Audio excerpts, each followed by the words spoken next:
Halo bosku, balik saya Timothy di sini. Selamat datang di channel Timothy AG Jog. Nah, hari ini kita akan review tentang sebuah Toyota Innova Xenix, tapi bukan tipe G. Karena yang kemarin-kemarin itu kita bahas tentang Innova Xenix, itu kebanyakan tipe G ya. Nah, ini kita bahas tentang Innova Xenix, tapi tipenya tipe V.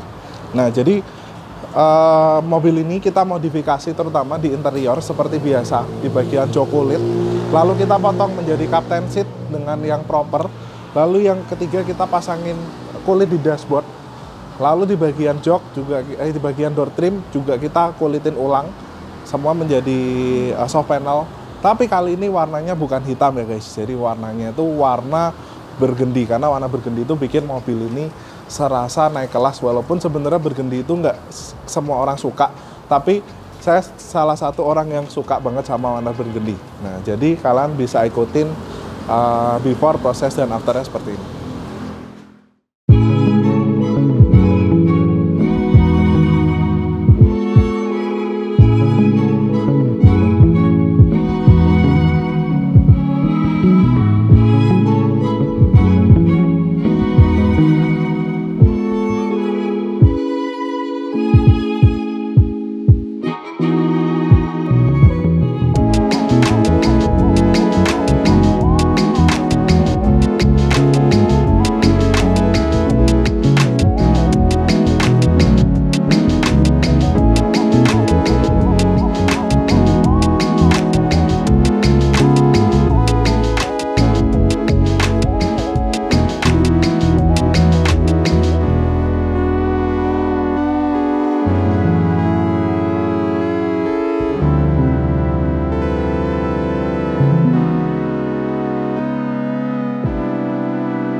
Nah, jadi kalau kalian punya Innova Xenix seperti di video-video sebelumnya, itu sebenarnya banyak banget saya bahas tentang modifikasi OEM look untuk sebuah Innova Xenix. Jadi kayak di sini kalian diitemin, di sini kalian black chrome itu udah cakep banget. Di sini juga kalian satin chrome-nya kalian bikin warna gelap. Lalu peleknya kalian ganti, spek-speknya kalian bisa ikutin di video sebelumnya. Udah saya banyak banget bahas.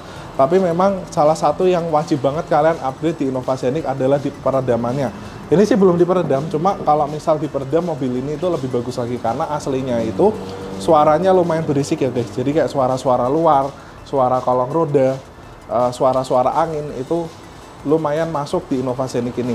Entah kenapa seperti itu. Walaupun sebenarnya ya ini platform barunya Toyota ya.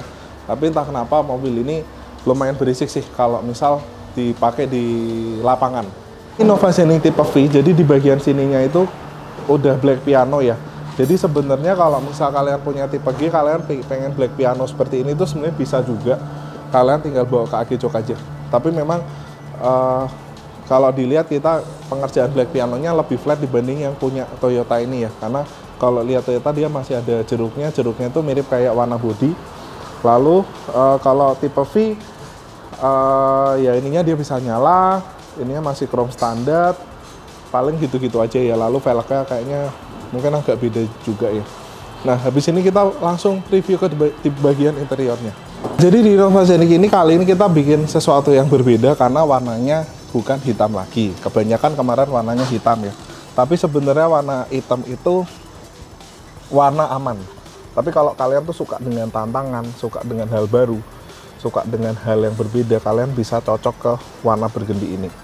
Nah, untuk bagian dashboard ini kita juga retrim ulang dengan menggunakan microfiber napa, lalu stitchingnya warna marun, dan sampai ke handle-handlenya ini kita cat semua ya, rapi banget ya guys. Jadi kayak ke cup holdernya ini yang aslinya warna coklat, ini udah convert semua ke warna burgundy. Sampai ke sini kita kulitin. Kalau misal tipe Q kan di sininya dia plastik ya. Kalau tipe tipe V itu di sini udah kulit tapi warnanya coklat. Nah, lalu ini udah di full kulit sampai ke sini. Kalau untuk setir itu dia udah kulit, Nah, kalau untuk tipe V, panelnya ini atas bawah ini bisa dicopot ya guys. Jadi beda kayak tipe G. Kalau tipe G ini jahitannya nggak bisa ada potongan di sini. Tapi karena ini tipe V, atas bawah dia bisa dipisah, bisa dicopot, otomatis di sini kita bisa kasih potongan jahitan. Jadi kesannya lebih mewah ya guys. Lalu di bagian armrest ini juga udah kita kulitin. Aslinya dia plastik dan nggak ada busanya, nggak ada kulitnya sama sekali. Ini udah kita retrim dengan ada busanya jadi lebih empuk. Lalu di bagian jok juga udah kita retrim menggunakan microfiber Napa warna burgundy. Lalu ini stitchingnya juga warna burgundy ya guys. Ini modelnya kita pernah bikin di Innovanya Mas Ridwan Hanif. Modelnya sama seperti ini. Cuma di Innovasi ini cakep juga kita bikin warna seperti ini. Lalu di bagian door trim ini juga kita udah kulitin ulang. Yang aslinya sini plastik, ini udah kita kulitin ulang dengan warna burgundy dan stitchingnya juga burgundy. Dan kelemahan Scenic itu biasanya di bagian sini kalau kita buka kacanya, di sini tuh kelihatan banget potongan plastik yang kurang rapi. Jadi di sininya kulit, di sini kayak ada apa potongan kulitnya, potongan plastiknya, dan itu nggak enak dilihat. Ini udah kita retrim ulang menggunakan warna burgundy ya guys, seperti itu. Nah, lalu untuk posisi joknya setelah diganti, sebenarnya di Innovasi ini joknya tuh udah cukup nyaman karena busanya empuk, tapi kita setelah diganti kulit dia jadi lebih empuk lagi, lebih nyaman lagi karena posisinya itu kalau dilihat dari konstruksi joknya itu di bagian belakang itu dia kayak ada pegasnya tuh kayak cuma beberapa helai doang, tapi di Foxy itu dia pegasnya lebih banyak. Seperti itu untuk Innovasi Scenic. Nah, lumayan modifikasi ketika kita lihat di bagian belakang. Nah, sebenarnya kalau misal kalian ganti dashboard seperti ini, kalian mesti pilih bahan juga. Ini kita menggunakan microfiber Napa yang ngedoff. Jadi kalau misal kita lihat gini, itu pantulannya tuh dia lumayan menyerap matahari, jadi nggak memantul. Jadi pilih-pilih bahan dashboard tuh mesti hati-hati banget, jangan sampai kalian salah pilih bahan. Kalau misal kalian salah pilih bahan, biasanya jadi silau banget. Itu lumayan mengganggu. Bukannya pengen tambah bagus, malah jadi tambah jelek ya guys. Kalau misal malah mengganggu safety daripada mobil ini. Nah, ini kita udah di baris kedua. Ini kebetulan baris keduanya kita potong menjadi captain seat ya. Nah, dimana captain seatnya itu di Scenic ini kalau dibikin captain seat dia lebih nyaman karena posisi mundurnya ini dia bisa mentok banget nih. Nah, ini mentoknya sampai segini.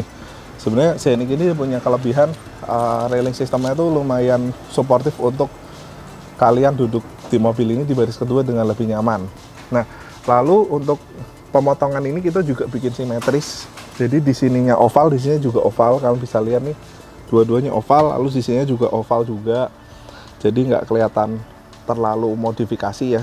Kalau biasa kadang suka main potong, nggak ada oval-ovalnya, jadi di tampilannya juga kurang cakep ya menurut saya. Lalu ini untuk armrestnya itu juga kita tambahin armrest universal. Kenapa kita tambahin armrest universal? Karena armrest universal dia bisa diatur ketinggiannya dan juga secara durability ini cukup baik karena kita udah pakai sampai 5-7 tahun yang lalu kita udah pakai dan barangnya itu bagus, nggak pernah ada problem. Nah, untuk armrest sendiri itu sebenarnya ada dua macam. Ada yang sebenarnya ada yang dia stoppernya itu, jadi di sini armrest itu ada beberapa item. Ada yang stoppernya itu gampang copot, ada yang nggak gampang copot. Kalau yang kita punya stoppernya itu nggak gampang copot. Jadi kalau misal diputar gini mentok itu suka kan kena stoppernya, terus stoppernya copot-copot. Nah, itu agak ngerepotin. Ini yang nggak gampang copot, jadi kalau misal kena stopper gitu ya otomatis dia langsung stop dan bautnya nggak gampang lepas seperti itu. Dan captain seat ini nyaman banget kalau misal kalian suka duduk di baris kedua. Kalau di baris pertama sih mungkin nggak terlalu ngefek, cuma kalau di baris kedua lumayan fungsional karena orang yang mau ke baris ketiga jadi lebih mudah. Lalu kedekatan antara orang baris kedua dan baris ketiga juga lebih mudah. Lalu untuk kalau tipe V kan dia armrestnya satu untuk berdua, jadi kadang yang satu pengennya ke belakang, yang satu pengennya ke depan, jadi posisi armrestnya jadi kurang nyaman. Kalau ini armrestnya sendiri kalian bisa atur ketinggiannya, jadi armrestnya ini kanan dan kiri berbeda. Lalu setiap sisi kalian bisa atur ketinggiannya, otomatis kenamanannya jauh lebih custom made, lebih individual dibanding dengan yang armrest originalnya. Lalu untuk kedekatan baris pertama dan kedua juga lebih bagus, dan juga kalau misal kalian bawa duduk di baris kedua di sini dan di sini, itu kalau kesana kalau satu jok itu rasanya terlalu dekat. Kalau dengan captain seat ini bikin ada jarak, bikin ada privacy, rasanya ada privacy lebih ketika kalian duduk di sini dan kalian duduk di sini dengan tamu kalian. Apalagi tipe V kan ada TV-nya nih ya, ini cakep banget. Ini kantong juga udah kita bikin secara original, door trim juga sama kayak depan udah kita retrim menggunakan microfiber napa burgundy di sini juga. Jadi ketika di sini rasanya udah kayak naik Hyundai Palisade ya. Walaupun ini di sebuah Innova, jadi rasanya hampir kayak harga 2 kali lipatnya ya. Nah jadi gitu aja bosku. Ini kebetulan tipe V-nya bukan yang hybrid tapi yang bensin.